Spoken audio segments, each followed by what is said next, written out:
Di sebuah kampung, sudah 4 tahun semenjak munculnya listrik. Listrik ini membawa banyak sekali perubahan. Namun, listrik juga membawa kematian dari 3 orang lelaki dan juga kematiannya bulan. Nah, di depan rumahnya terdapat sebuah tiang listrik. Tiang listrik ini tuh membawa perubahan di dekat rumahnya. Tapi, bukan yang dibawa adalah perubahan, malahan obrolan sengit dari dua tetangganya.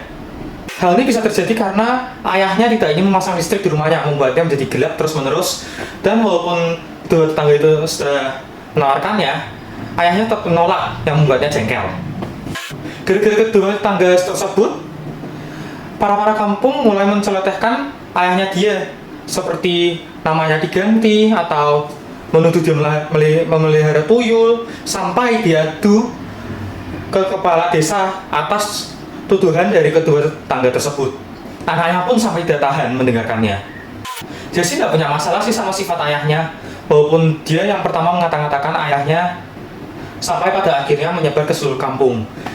Juga pekerjaan dia sebagai propagandis mengharuskan dia untuk bolak-balik membeli baterai dan juga menyetrum aki demi menyalakan alat-alat elektroniknya. Nah, dia tuh dulunya tuh pernah membujuk ayahnya untuk memasang listrik.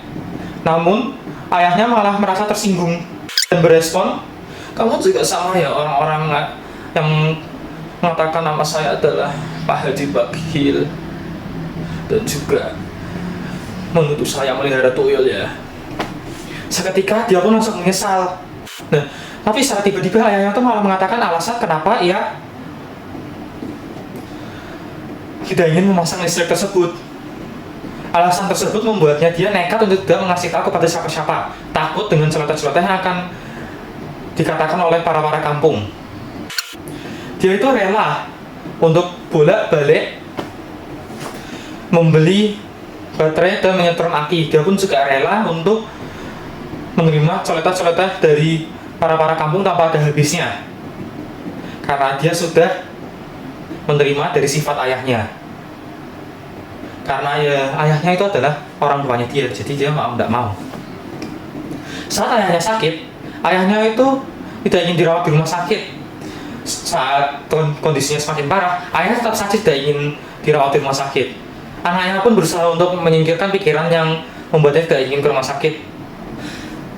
Jika ayah khawatir ruangan rumah sakit akan terdapat ada listrik, saya dapat menyuruh mereka untuk menyalakan lilin khusus untuk ayah. Tapi ayahnya malah merasa tersinggung dengan anaknya, dengan respon anaknya. Anaknya pun lagi-lagi menyesal. Ayahnya mengatakan, "Sudahlah nak, setelah lagi ayah akan meninggal. Sepeninggalanku, kamu bisa dengan segera memasangkan listrik itu." Rasa penyesalan anaknya tidak ada habis-habisnya dan malu. Kata-kata ayahnya yang begitu ironi demikian sangat tajam membuatnya ia malu. Ia juga tambah malu karena ucapan ayahnya itu adalah ucapan akhir dari ayahnya. Sudah 100 tahun semenjak kematian ayahnya, dan para tetangga datang ke rumahnya untuk melihat lampu-lampu yang sudah dipasang. "Lebih enak kan?" kata kedua tetangga tersebut. Ia diam karena ia sebel dengan gaya kedua tetangga tersebut yang membawa topik-topik pemasangan lampu tersebut yang baru bisa dipasangkan semenjak kematian ayahnya. "Ya, lampu sih sudah saya pasang, tapi saya takut untuk menyalakannya. Ibu saya pun juga harus menyalakan lampu pada sore harinya. Karena saya takut sekali saya menyalakannya, pasnya tuh saya melihat bayangan ayah saya dan saya mendengarkan dekelak-dekelik tasbihnya. Linglung." Ia pun sangat tidak sengaja mengatakan alasan kenapa ayahnya tidak ingin memakai listrik. "Ayahku memang tidak suka listrik, karena ayahku percaya bahwa jika ayahku memakai listrik, nantinya tidak ada sisa cahaya baginya di dalam kuburan." Nah, anaknya itu sudah siap untuk menerima cerita dari tetangganya, karena dulunya ia pernah menertawakan ide ayahnya itu. Tapi malahan tetangga itu malah pada menunduk. Dia pun juga ikut menunduk dan sambil berdoa tanpa adanya ejekan. Kiranya ayahnya mendapatkan cukup cahaya di alam sana.